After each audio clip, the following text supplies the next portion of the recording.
Hello students, welcome to my class. এই ভিডিঅ'ত মই আলোচনা কৰিম এমাইলৰ চিলেবাছখিনি। মই বিশেষকৈ অসমীয়া, বেংগলী, হিন্দী আৰু বড়ো এই চাৰিটা ভাষাৰ এমাইলৰ মই চিলেবাছখিনি দিম। ফাইনেলৰ চিলেবাছ আৰু 6 মাহিলী অৰ্থাৎ হাফ ইয়াৰলি এক্সামৰ চিলেবাছখিনি। এটা কথা মনত ৰাখিবা, হাফ ইয়াৰলি এক্সামৰ চিলেবাছখিনি কেতিয়াবা অকণমান সলনি হ'ব পাৰে, সেইটো তোমালোকে স্কুলৰ পৰা কনফাৰ্ম হৈ ল'বা। মোৰ সেবাৰ কেৰিকুলাম মতে যিটো চিলেবাছ মই পাইছোঁ সেই চিলেবাছ মতে মই তোমালোকক চিলেবাছখিনি দি যাম, ঠিক আছে। ইয়াতে এনেকৈ ধুনীয়াকৈ ভগাই দিছে গোট, পাঠৰ নাম, 6 মাহিলী পৰীক্ষাত কোনটো চেপ্টাৰৰ পৰা কিমান মাৰ্কছ আহিব বা কোনটো গোটৰ পৰা কিমান মাৰ্কছ আহিব, আৰু শিক্ষান্ত পৰীক্ষা অৰ্থাৎ HSLC এক্সামত কোনটো গোটৰ পৰা বা কোনটো চেপ্টাৰৰ পৰা কিমান মাৰ্কছ আহিব। তো প্ৰথম গোটত চোৱা, ইয়াতে গ্ৰুপ এ বাধ্যতামূলক বুলি কৈছে গদ্যাংশ। এইটো ছাত্ৰ জীৱন আৰু সমাজ সেৱা, ভাৰতীয় সংস্কৃতি, অসমৰ জনগোষ্ঠীৰ গাঁথনি আৰু সংস্কৃতি, এই তিনিটা মিলাই এটা গোট বনাইছে। ইয়াতে 6 মাহিলী পৰীক্ষাত 12 মাৰ্কছ দিয়া আছে এই দুটাৰ কাৰণে চোৱা, আৰু গোটেইটোৰ পৰা তোমাৰ শিক্ষান্ত পৰীক্ষাত 10 মাৰ্কছৰ আহিব, ঠিক আছে। তাৰপিছত 2 নম্বৰত চোৱা, তোমালোকে কিতাপত দাগ দি ল'বা। এইটো ইয়াতে দাগ মৰা আছে যদিও এইটো আচলতে ইয়াত নালাগে, ঠিক আছে। তো এই তিনিটা মিলাই ইয়াতে 10 মাৰ্কছৰ আহিব। তোমালোকে তথাপিও নিজৰ ক্লাছ টিচাৰৰ লগত এইখিনি আলোচনা কৰি ল'ব। গোট 2, ইয়াত দিয়া আছে ইণ্টাৰনেটৰ তিতা মিঠা, অৰুণিমা সিনহা, এই দুটাত দিয়া আছে ইয়াতে 6 মাহিলী পৰীক্ষাত 12 মাৰ্কছ আৰু শিক্ষান্ত পৰীক্ষাত 8 মাৰ্কছ আহিব, অৰ্থাৎ HSLCত 8 মাৰ্কছ, ফাইনেল এক্সামত 8 মাৰ্কছ আহিব, ঠিক আছে। 3 নম্বৰ গোটত দিয়া আছে অৰণ্য যাত্ৰা, পাৰস্যত এ ভুমুকি, তো ইয়াত অৰণ্য যাত্ৰাত দিয়া আছে 6 মাৰ্কছ, অৰ্থাৎ 6 মাহিলী পৰীক্ষাত হাফ ইয়াৰলি এক্সামত 6 মাৰ্কছ আহিব ইয়াৰ পৰা, অৰণ্য যাত্ৰাৰ পৰা, আৰু এই দুটা মিলাই ফাইনেলত আহিব 7 মাৰ্কছৰ, ঠিক আছে। এতিয়া আমি পদ্যাংশত চাওঁ। ইয়াতে 4 নম্বৰ গোট দিয়া আছে বৰগীত, মাধৱদেৱ আৰু জিকিৰ, এই দুটাত 6 মাহিলী পৰীক্ষাত 9 মাৰ্কছ বুলি দিয়া আছে। তাৰপিছত ফাইনেলত কিন্তু এই দুটাৰ পৰা কিমান আহিব, 9 মাৰ্কছৰ কুৱেশ্যন আহিব। 5 নম্বৰ গোটত প্ৰশস্তি, মই অসমীয়া, দৃষ্টান্তৰ, ইয়াত প্ৰশস্তিটো হাফ ইয়াৰলিত আহিব 4 মাৰ্কছৰ কুৱেশ্যন, আৰু গোটেইখিনি মিলাই 5 নম্বৰ গোটত এই তিনিটা আছে হয়নে, 9 নম্বৰৰ মানে 9 মাৰ্কছৰ কুৱেশ্যন তোমালোকে পাবা। তাৰপিছত আহিলোঁ ব্যাকৰণলৈ। ব্যাকৰণত চোৱাচোন, নৱম শ্ৰেণীৰ ব্যাকৰণৰ উপৰিও মানে 9ত যিখিনি ব্যাকৰণ পাইছিলা সেইখিনিৰ উপৰিও আৰু কি কি লাগিব, সেইখিনিও লাগিব। 9ত যিখিনি ব্যাকৰণ পাইছিলা সেইখিনি লাগিবই, লগতে লাগিব সমাস, সন্ধি, বাক্য পৰিৱৰ্তন, সৰল, যৌগিক, জটিল, নত্যবিধি আৰু সত্যবিধি, যতি চিহ্নৰ ব্যৱহাৰ, খণ্ডবাক্য, জতুৱা ঠাঁচ, বিপৰীতাৰ্থক আৰু অস্তাৰ্যক শব্দ, এটা শব্দত প্ৰকাশ, প্ৰত্যয়, এইখিনি 10 মাৰ্কছৰ হাফ ইয়াৰলিত কুৱেশ্যন আহিব, আৰু ফাইনেলতো 10 মাৰ্কছৰে কুৱেশ্যন পাবা। তাৰপিছত আমি 7 নম্বৰ গোটলৈ আহিলোঁ। ইয়াত দিয়া আছে ভাৱ সম্প্ৰসাৰণ, প্ৰতিবেদন, আবেদন লিখন, মানে তিনিটাৰ ভিতৰত যিকোনো এটা লিখিব লাগিব তোমালোকে। তো 6 মাহিলী পৰীক্ষাত অৰ্থাৎ হাফ ইয়াৰলিত 4 মাৰ্কছৰ কুৱেশ্যন আহিব, শিক্ষান্ত পৰীক্ষা অৰ্থাৎ HSLCত 4 মাৰ্কছৰ কুৱেশ্যন আহিব। তাৰমানে ভাৱ সম্প্ৰসাৰণ, প্ৰতিবেদন বা আবেদন লিখন, এই তিনিটাৰ ভিতৰত যিকোনো এটা কৰিবা, তাতে 4 মাৰ্কছ থাকিব। ৰচনা আহিব, 6 মাহিলী পৰীক্ষাটো 8 মাৰ্কছৰ আৰু HSLCটো 8 মাৰ্কছৰ থাকিব। দ্ৰুতপাঠ, তোমালোকৰ দ্ৰুতপাঠ কি আছে সেইটো দ্ৰুতপাঠৰ পৰা 6 মাহিলী পৰীক্ষাত 10 মাৰ্কছ আহিব, আৰু শিক্ষান্ত পৰীক্ষা অৰ্থাৎ HSLCত 10 মাৰ্কছৰ আহিব। দ্ৰুতপাঠত 6 মাহিলী পৰীক্ষাত কি কি লাগিব স্কুলৰ পৰা তোমালোকৰ ক্লাছ টিচাৰে কৈ দিব। গ্ৰুপ বি, বৈকল্পিক যিখিনি আছে,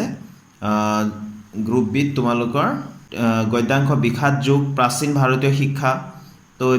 প্ৰাচীন ভাৰতীয় শিক্ষাটো 6 মাহিলীত আহিব 10 মাৰ্কছৰ, আৰু এই দুটা মিলাই তোমালোকৰ এইটো 10 নম্বৰ এইটো গোট নহয় জানো, 10 নম্বৰ গোটত ফাইনেলত আহিব 8 মাৰ্কছৰ কুৱেশ্যন, ঠিক আছে। ভালকৈ মন দিবা। তোমালোকে কিবা অসুবিধা থাকিলে তোমালোকে স্কুলত নিজৰ নিজৰ বিদ্যালয়ত নিজৰ নিজৰ ক্লাছ টিচাৰৰ লগত, বিষয় শিক্ষকৰ লগত তোমালোকে আলোচনা কৰি ল'বা। 11 নম্বৰ গোটত চোৱাচোন, পদ্যাংশ, কানাইৰ চাতুৰি আৰু ধৰ ভাই, এই ধৰণৰ চেপ্টাৰ আছে। তো ধৰ আৰু ধৰ ভাই ইয়াতে 8 মাৰ্কছ দিয়া আছে, এইটো 6 মাহিলী পৰীক্ষাত আহিব বুলি কৈছে, আৰু এই দুটা মিলাই তোমাৰ HSLCত কিমান আহিব, 8 মাৰ্কছৰ কুৱেশ্যন, ঠিক আছে। বৈকল্পিক যিখিনি গ্ৰুপ বি ছেকশ্যন যিটো আছে তোমালোকক স্কুলত নিশ্চয় কৈছে, সেইটোৰ কাৰণে ব্যাকৰণ আছে ইয়াতে নৱম শ্ৰেণীৰ ব্যাকৰণৰ উপৰিও নৱম শ্ৰেণীৰ যিখিনি ক্লাছ 9ত যিখিনি পাইছা সেইখিনি ব্যাকৰণ লাগিবই লগতে ভুল বাক্যৰ শুধৰণি উপসৰ্গ অনুসৰ্গ সমাৰ্থক শব্দ পুৰণি শব্দৰ আধুনিক ৰূপ হাফ ইয়াৰলিত 7 মাৰ্কছৰ কুৱেশ্যন আহিব ফাইনেলত কিন্তু 5 মাৰ্কছৰহে কুৱেশ্যন আহিব ঠিক আছে আৰু ছন্দ বুলি এটা আছে ইয়াতে 4 মাৰ্কছৰ কুৱেশ্যন ফাইনেলত আহিব হাফ ইয়াৰলিত কোনো ধৰণৰ মাৰ্কছ ৰখা নাই ঠিক আছে আৰু যিসকলে অসমীয়াত তাৰ মানে সংস্কৃত অংশ হিচাপে ল'ব বিচাৰিছে বা লয় বা যিবিলাক বিদ্যালয়ত আছে তেনে ধৰণৰ তেওঁলোকে ৰিজু ভাৰতীৰ কিতাপখন পঢ়ি আছে এতিয়া ললো বেংগলী মিডিয়ামৰ এমআইএল সাবজেক্ট কোড 02 দিয়া আছে ক্লাছ 10 পাস মাৰ্কস 30 ফুল মাৰ্কস 100 এখিনি তো আমি জানোৱে তো মই অসমীয়াতে কৈ দিছো বেংগলী মিডিয়ামৰ যদিও গুড এখিনি গুড দিয়া আছে পাঠৰ নাম দিয়া আছে 6 মাহিলী পৰীক্ষা শিক্ষান্ত পৰীক্ষা অৰ্থাৎ হাফ ইয়াৰলি আৰু এইচএসএলসি এক্সামৰ বাবে মাৰ্কস খিনি এলট কৰা আছে তো গ্ৰুপ 8 বাধ্যতামূলক বুলি দিয়া আছে ইয়াতে গদ্যাংশ সাগৰ সংগমে নৱকুমাৰ বাংলাৰ নৱযুগ বলাই তো এই তিনিটা মিলাই 6 মাহিলী পৰীক্ষাত 11 মাৰ্কস ইয়াতে এলট কৰা আছে শিক্ষান্ত পৰীক্ষা অৰ্থাৎ এইচএসএলসি 10 মাৰ্কস আহিব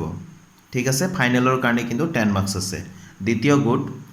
এইটো অৰুণিমা সিনহা আত্মবিশ্বাস ও সাহসেৰ অন্য এক নাম তোতা কাহিনী এই দুটা গ্ৰুপ 2ত আছে গুড 2 নম্বৰ গুটত তো ইয়াতে প্ৰথমটোত হে ইয়াতে 8 মাৰ্কস দিয়া আছে 6 মাহিলী পৰীক্ষাৰ কাৰণে অৰ্থাৎ হাফ ইয়াৰলিত অৰুণিমা সিনহা লাগিব 8 মাৰ্কস আহিব আৰু এই দুটা ফাইনেলত এই দুটাৰ পৰা 8 মাৰ্কস আহিব কিন্তু ঠিক আছে গ্ৰুপ 2 গুড 3 কম্পিউটাৰ কথা ইন্টাৰনেট আদৰণী এখিনি আছে এই দুটা মিলাই ইয়াতে আদৰণীটোত 7 মাৰ্কস দিয়া আছে অৰ্থাৎ হাফ ইয়াৰলিত এইটোৱে লাগিব সাগে তোমালোকে ক্লাস টিচাৰৰ লগত ভালকে তোমালোকে আলোচনা কৰি লবা নিশ্চয় তোমালোকক পঢ়াইছে যেটো পঢ়াইছে সেইটোৱে লাগিব গতিকে ফাইনেলত আকৌ এই দুটা মিলাই 7 মাৰ্কসৰ কুৱেশ্যন আহিব ঠিক আছে মই জাস্ট ইনফৰমেশন দিবলৈ ট্ৰাই কৰি আছো তোমালোকে কিন্তু নিজৰ ক্লাস টিচাৰৰ লগত ভালকৈ ডিসকাশন কৰি লবা তোমালোকক নিশ্চয় কৈ দিছেই সাগে তো এতিয়া 4 নম্বৰ গুটত পদ্যাংশ প্ৰাৰ্থনা প্ৰতিনিধি গ্ৰাম্যছবি তো এটো এই তিনটা মিলাই ইয়াতে 17 মাৰ্কস দিয়া আছে 6 মাহিলী পৰীক্ষাত অৰ্থাৎ হাফ ইয়াৰলিৰ কাৰণে আৰু এইচএসএলসি ফাইনেলৰ কাৰণে 9 মাৰ্কস দিয়া আছে ঠিক আছে বিজয়া দশমী আবাৰ আসিবে ফিৰে ইয়াতে 6 মাহিলী পৰীক্ষাত নাহে হাফ ইয়াৰলিত নালাগে ফাইনেলত 9 মাৰ্কসৰ কুৱেশ্যন আহিব ঠিক আছে ইয়াৰ পিছত আহি গলো আমি ব্যাকৰণ অংশ 6 all the grammar portion of class 9 class 9ত তোমালোকে যিখিনি পঢ়িছা সেইখিনি গোটেইখিনি লাগিব এন্ড দ্য ফলোইং আৰু বাকিখিনি ইয়াত যিখিনি মেনশন কৰা আছে ইয়াত উল্লেখ কৰা আছে এই উল্লেখ কৰাখিনি লাগিব বাক্য পৰিৱৰ্তন সৰল যৌগিক জটিল বিৰাম চিহ্নৰ ব্যৱহাৰ নত্যবিধি সত্যবিধি প্ৰত্যয় বাক সংকোচন সমাজ সন্ধি বাগধাৰা এটসেট্ৰা এখিনি গোটেইখিনি লাগিব 10 মাৰ্কসৰ ফাইনেলত আহিব কিন্তু ইয়াৰ পৰা ইয়ালৈ প্ৰত্যয় আপ টু প্ৰত্যয় এটো হাফ ইয়াৰলিত আহিব 10 মাৰ্কসৰ ঠিক আছে নেক্সট হোৱা 7 নম্বৰ গুটত ভাব সম্প্ৰসাৰণ আবেদন পত্ৰ লেখন হাফ ইয়াৰলিত আহিব 4 মাৰ্কস এইচএসএলসিত আহিব 4 মাৰ্কস যিকোনো এটা কৰিব পাৰিলে 4 মাৰ্কস তোমালোকে পাবা ৰচনাত 6 মাহিলী পৰীক্ষাত 8 মাৰ্কস এন্ড এইচএসএলসি ফাইনেল এক্সামত 8 মাৰ্কস থাকিব দ্ৰুত পঠন তোমালোকৰ কিতাপ কি আছে চাই লবা হাফ ইয়াৰলিত আহিব 10 মাৰ্কস ইয়াৰ পৰা দ্ৰুত পঠনৰ পৰা আৰু এইচএসএলসি ফাইনেলতো 10 মাৰ্কস থাকিব গ্ৰুপ বি বৈকল্পিক গদ্যাংশ অৰণ্য প্ৰেমিক আপটুলিয়াৰ কাহিনী পিতা ও পুত্ৰ এটো হাফ ইয়াৰলি দিয়া 10 মাৰ্কস এলট কৰা আছে পিতা ও পুত্ৰ আৰু এই দুটা মিলাই ফাইনেলত আহিব 10 মাৰ্কসৰ কুৱেশ্যন ঠিক আছে ভালকৈ মন কৰিবা গদ্যাংশ এই দুটা মিলাই এইটো আৰু এইটো মিলাই 10 মাৰ্কসৰ কুৱেশ্যন আহিব এটা পদ্যাংশ আমি চাম 11 নম্বৰ গুড পদ্যাংশ জীৱন সংগীত কাণ্ডাৰী হুঁচিয়াৰ তো এই দুটা মিলাই ফাইনেলত আহিব 8 মাৰ্কসৰ সমহিয়াত হাফ ইয়াৰলি এক্সামত অনলি এইটো লাগিব ইয়াতে 8 মাৰ্কস আহিব ঠিক আছে গুড 12 নম্বৰ গুটত ব্যাকৰণ all the grammar portion of class 9 grammar class 9ত পাইছা হেবিলাক সববিলাক লাগিব এন্ড দ্য ফলোইং বিপৰীত শব্দ প্ৰবাদ প্ৰবচন অশুদ্ধি সংশোধন বাকবিধি তো এইখিনি মিলাই 7 মাৰ্কসৰ কুৱেশ্যন হাফ ইয়াৰলিত আহিব এইচএসএলসি এক্সামতো তোমাৰ 7 মাৰ্কসৰ কুৱেশ্যন আহিব মুঠ 100 থাকিব ঠিক আছে তো এইখিনি আছিল বেংগলী মিডিয়ামৰ এমআইলৰ সিলেবাস এবাৰ লৈছো হিন্দী এমআইল সাবজেক্ট কোড 05 ক্লাস 10 ফুল মাৰ্কস 100 টাইম 3 আওয়াৰ্স পাস মাৰ্কস 30 পদ যুগ্ম বৰ্ণমাৰ্গ মে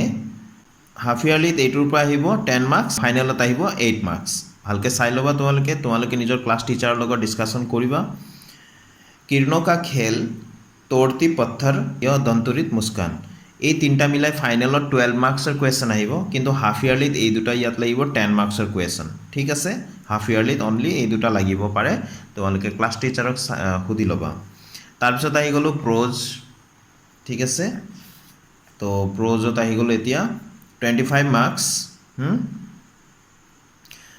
আত্মনিৰ্ভৰতা নমক কা দাৰোগা, তো এইখিনি ইয়াৰ পৰা হাফ ইয়াৰলিত আহিব 11 মাৰ্কছৰ। বন ভ্ৰমণ এইটো লাগিব, এইকেইটা মিলাই 3 নম্বৰ গোট আছে, 3 নম্বৰ গোটত ফাইনেলত আহিব 11 মাৰ্কছ। ঠিক আছে, হাফ ইয়াৰলিত এইখিনিহে লাগিব, 11 মাৰ্কছ আহিব, এইটো হাফ ইয়াৰলিত নালাগে বুলি কৈছে। তো ফাইনেলত আকৌ গোটেইখিনি লাগিব, এইখিনি চব মিলাই পেলাই 11 মাৰ্কছৰ কুৱেশ্যন আহিব। ঠিক আছে, তো তাৰপিছত চোৱা 4 নম্বৰ গোটত আছে অৱসৰ ন্যায় তীৰ্থযাত্ৰা ইণ্টাৰনেট কা খট্টে মিঠে। ঠিক আছে, তো এই গোটেইখিনি মিলাই ফাইনেলত আহিব 14 মাৰ্কছ, এইটো আৰু এইখিনি মিলাই 14 মাৰ্কছ ফাইনেলত। হাফ ইয়াৰলিত অনলি এইখিনি লাগিব, 14 মাৰ্কছ আহিব। হাফ ইয়াৰলিত অনলি এইটো চেপ্টাৰ ইয়াতে 14 মাৰ্কছ আহিব। ঠিক আছে, অৱসৰ আৰু ন্যায় এইটো 14 মাৰ্কছ আহিব। পৰিপূৰক পাঠ্যপুস্তক ইয়াৰ পৰা লাগিব বৈচিত্ৰ্যময় অসম, ইয়াতে তিৱা, নেপালী, বড়ো, দেউৰী, মটক, মৰাণ এইবিলাক বিভিন্ন ধৰণৰ আছে নহয় জানো, মিচিং, মণিপুৰী, ৰাভা, সোণোৱাল, কছাৰী, হাজং এইখিনি আছে, নাথ, য়োগী, আদিবাসী, এই গোটেইখিনি হৈ গ'ল তোমালোকৰ বৈচিত্ৰ্যময় অসম বুলি যিটো কিতাপ আছে তাৰ পৰা তোমালোকক পঢ়াই হয়নে। তো হাফ ইয়াৰলি 10 মাৰ্কছ আহিব, কোনকেইটা পঢ়াইছে তোমালোকে জানাই, আৰু নহ'লে তোমালোকৰ ছাৰহঁতৰ লগত ডিছকাছ কৰি ল'বা। কিন্তু ইয়াৰ পৰা আকৌ ফাইনেলতো 10 মাৰ্কছৰে কুৱেশ্যন আহিব গোটেইখিনি মিলাই। ঠিক আছে, তো ব্যাকৰণ আহি গ'লোঁ এতিয়া। All the grammar portion of class 9, class 9ত যিমানখিনি তোমালোকে গ্ৰামাৰ পঢ়িছিলা তো গোটেইখিনি সেইখিনি লাগিবই। এণ্ড দ্য ফল'য়িং, আৰু তলত দিয়াখিনিও লাগিব। মহাৱৰে লোকযুক্তিও কা বাক্য মে প্ৰয়োগ, পৰ্যায়বাচী, বিলোম শব্দ, সমচ্চৰিত শব্দ, সমাস, এইবিলাক গোটেইখিনি মিলাই 15 মাৰ্কছৰ আহিব হাফ ইয়াৰলিত, আৰু ফাইনেলতো 15 মাৰ্কছ দিয়া আছে। ঠিক আছে, লগতে ব্যাকৰণৰ আৰু অকণমান আছে ইয়াতে। সৰল সংযুক্ত মিশ্ৰ বাক্য কা ৰূপান্তৰণ, অনেক পদো কে লিয়ে এক পদ বাক্য শুদ্ধিকৰণ, এই গোটেইখিনি আকৌ ব্যাকৰণৰ লগতে আছে। ঠিক আছে, এতিয়া 7 নম্বৰ ইউনিটত আহিলোঁ পত্ৰ লেখনত 5 মাৰ্কছ থাকিব হাফ ইয়াৰলিত, আৰু ফাইনেল HSLC এক্সামতো 5 মাৰ্কছৰে পত্ৰ লেখন থাকিব। গ্ৰুপ বি ইয়াতে 25 মাৰ্কছ থাকিব। পয়েট্ৰি, বৰগীত থাকিব, কদম মিলাকৰ চলনা হোগা, তো এই দুটা মিলাই এইটো হাফ ইয়াৰলিত আছে 9 মাৰ্কছ। তোমালোকে চাই ল'বা কোনটো পঢ়াইছে তোমালোকক স্কুলত, আৰু ফাইনেলত আহিব ইয়াৰ পৰা 7 মাৰ্কছ। ঠিক আছে, তো ইয়াতে 9। প্ৰ'জ অমীৰ খুচৰো কি ভাৰত ভক্তি, আৰু অৰুণিমা সিনহা সাহস কি মিছাল, এইখিনি আছে গ্ৰুপ 9ত।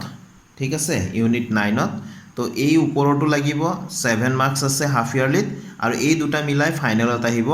9 মাৰ্কছৰ। ঠিক আছে, ব্যাকৰণ এগেইন ব্যাকৰণ আহি গ'ল। All the grammar portion of class 9 and the following, class 9ত যিখিনি গ্ৰামাৰ পৰ্চন আছিলে সেইখিনিতো লাগিবই, লগতে তলৰখিনি লাগিব। ৰস, অলংকাৰ, অনুপ্ৰাস, যমক, শ্লেষ, ৰূপক, উৎপ্ৰেক্ষ, হস্তান্ত, অতিশয়োক্তি, অন্যোক্তি, বিৰোধাভাস, তো এইখিনি মিলাই অলংকাৰ এইখিনি মিলাই পেলাই হাফ ইয়াৰলিত আহিব 4 মাৰ্কছ, আৰু ফাইনেলতো আহিব 4 মাৰ্কছ। তাৰপিছত অনুচ্ছেদ লেখন বুলি আছে, অনুচ্ছেদ লেখন 13 ইউনিট, তো ইয়াত আহিব হাফ ইয়াৰলিত 5 মাৰ্কছ, আৰু ফাইনেলতো 5 মাৰ্কছ। মই যিমান পাৰোঁ তোমালোকক এইখিনি বুজাই দিবলৈ চেষ্টা কৰিছোঁ, কিবা যদি অকণমান থাকি গৈছে তেনেহ'লে এক্সট্ৰিমলি চৰি। এইবাৰ আহিলোঁ বড়ো MILত, ছাবজেক্ট কোড 03, ক্লাছ 10, ফুল মাৰ্কছ 100, 5 মাৰ্কছ 30, এইটো আমি চবেই জানো। তো ইয়াতে মই জাষ্ট দেখাই যাম, আৰু ক'ত কিমান মাৰ্কছ আছে সেইটো কৈ দিম, কাৰণ মোৰ উচ্চাৰণটো ঠিক নহ'ব পাৰে, সেইকাৰণে ক্ষমা কৰিব, মই জাষ্ট দেখাই যাম। তো ইউনিট 1ত চোৱা, ইয়াৰ পৰা পয়েট্ৰি, ইয়াৰ পৰা এইখিনিৰ পৰা চোৱা 1 2 3 4 5 6 7 8 লকে আছে গোটেইখিনিতে আকৌ মাৰ্কছবিলাক ভাগ কৰা আছে চোৱা এই প্ৰথম তিনিটাত ফাৰ্ষ্ট তিনিটাত এইটো হাফ ইয়াৰলিৰ কাৰণে 14 মাৰ্কছ দিয়া আছে আৰু ফাইনেলৰ কাৰণে 9 মাৰ্কছ দিয়া আছে দেখিছানে এই ফলৰটো হৈ গ'ল এই কলমটো হৈ গ'ল হাফ ইয়াৰলিৰ মাৰ্কছ এলটমেণ্ট আৰু এইখিনি হৈ গ'ল ফাইনেল মাৰ্কছ ফাইনেল মানে HSLC ফাইনেলৰ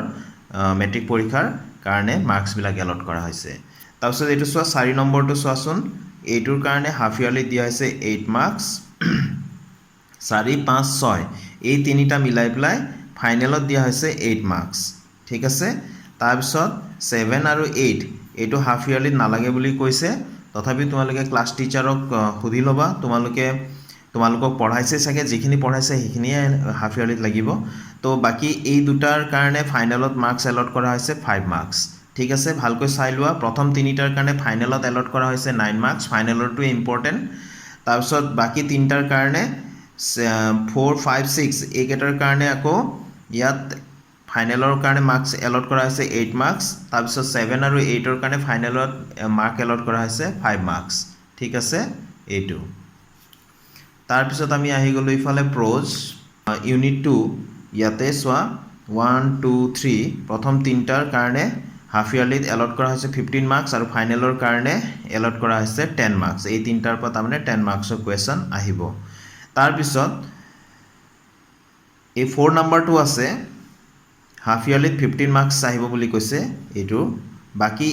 4 5 6 এই তিনিটা মিলাই ফাইনেলত 10 মাৰ্কছৰ কুৱেশ্যন আহিব বুলি কৈছে ঠিক আছে নিশ্চয় বুজি পাইছা তোমালোকে ধুনীয়াকৈ এইখিনি নিজৰ বুকত মাৰ্ক কৰি যাবা তাৰপিছত ইয়াত আহি গ'লো আকৌ চোৱা 7 8 9 এইকেইটা মিলাই আকৌ ইয়াতে হাফ ইয়াৰলিত নাই ইয়াতে হাফ ইয়াৰলিত নাহে বুলি কৈছে এইখিনি আৰু ইয়াতে 10 মাৰ্কছ এলট কৰা হৈছে ফাইনেলৰ কাৰণে এইখিনিৰ কাৰণে ঠিক আছে তাৰপিছত ইউনিট 3ত এইটো চোৱাচোন এইখিনি ভালকৈ চাই লোৱা